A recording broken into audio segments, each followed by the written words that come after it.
T'auras pas ta retraite si tu prends pour Macron. T'auras pas ta pension. Pour ton Macron. T'auras ta retraite.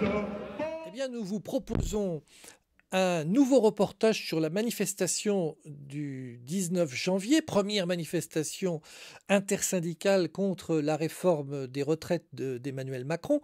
Alors, non pas pour refaire le match, quoique, puisque nous avons été extrêmement surpris, si ce n'est choqués, par le chiffre donné par la police, les renseignements généraux, mais finalement la préfecture et finalement le ministère de l'Intérieur et le président Macron, qui a donné sans aucun doute des consignes à toutes les préfectures de France pour minimiser l'impact de ces manifestations. Et nous allons vous en donner la preuve manifeste et grossière de cette manipulation et de ce mensonge.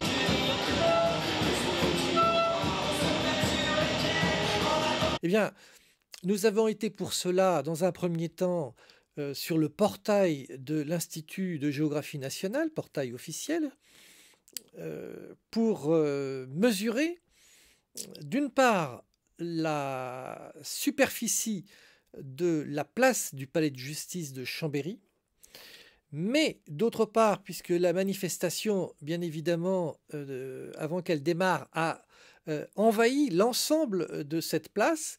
Donc nous avons étudié aussi 4 autres surfaces.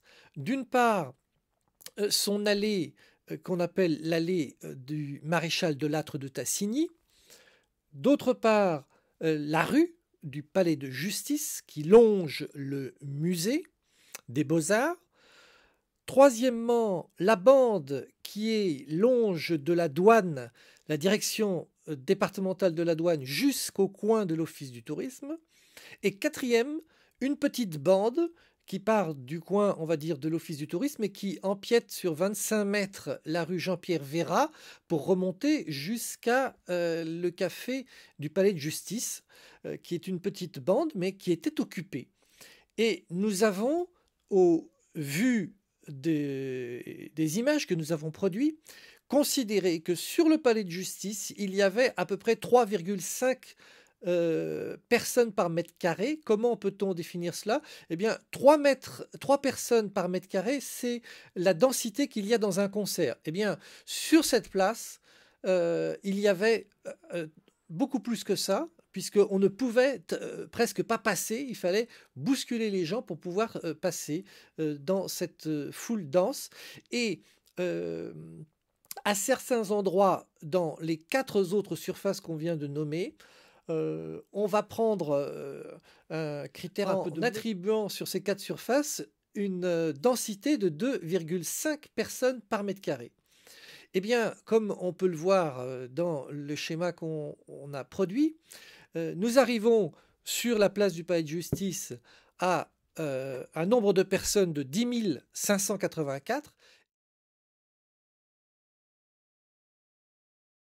Et pour les 4 autres surfaces, nous arrivons à un chiffre de 7 042 personnes. Ce qui fait que pour ce jeudi 19 janvier 2023, première manifestation intersyndicale contre la réforme des retraites d'Emmanuel Macron, il y avait à Chambéry 17 631 manifestants. On se fout grave de notre gueule. Et il y en a putain de ras-le-bol.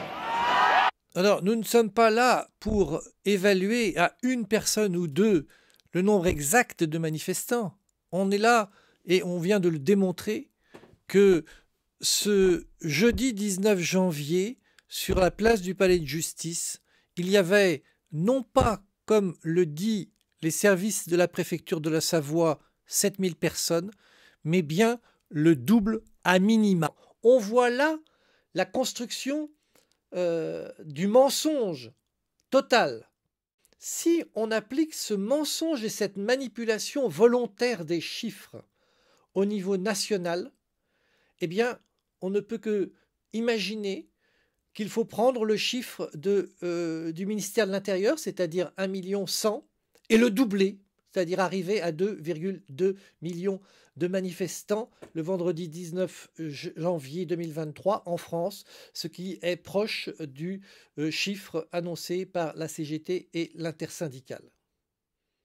C'est pas une journée de grève qui va changer quoi que ce soit. Là, on est là, la rue, on la prend et on la tient.